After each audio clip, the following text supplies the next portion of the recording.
একদিন ননদ কলেজ থেকে ফেরার পথে বৃষ্টির কারণে নিজের 4 বান্ধবীকে বাসায় নিয়ে এলো। সবাই দরজার সামনে নিজের জুতা খুলছিল। তখন ননদ বলল, যেমন আছো তেমনই ভিতরে চলে আসো, আমার ভাবি মেঝে মুছে দেবে। সে ভাবিকে বলল, ভাবি মেঝেটা একটু মুছে দাও তো। ভাবি কিছু না বলেই চুপচাপ মেঝে মুছে দিলে। তারপর ননদ বলল, ভাবি আমাদের জন্য চা বানিয়ে দাও। ভাবি চা বানিয়ে দিল। তারপর আবার বলে, বৃষ্টি হচ্ছে, কিছু বানিয়ে দাও খাওয়ার জন্য। ভাবি চুপচাপ রান্নাঘরে গিয়ে সবার জন্য খাবার বানিয়ে দেয়। সবাই আরামে খেয়ে নিল। কিন্তু ভাবি খুব ক্লান্ত হয়ে গিয়েছিল।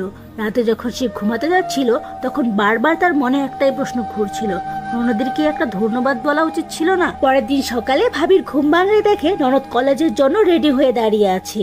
ভাবি জিজ্ঞাসা করে কয়টা বাজে। ননদ হাসতে হাসতে বলে, 9টা বেজে গেছে ভাবি। আমি আপনাকে ডাক দিইনি কারণ আপনি গতকাল রাতে ক্লান্ত হয়ে গিয়েছিলেন। আর হ্যাঁ, আমি নাস্তা বানিয়ে ফেলেছি আর আপনার জন্য রেখে দিয়েছি। ভাবি টেবিলের দিকে তাকায়।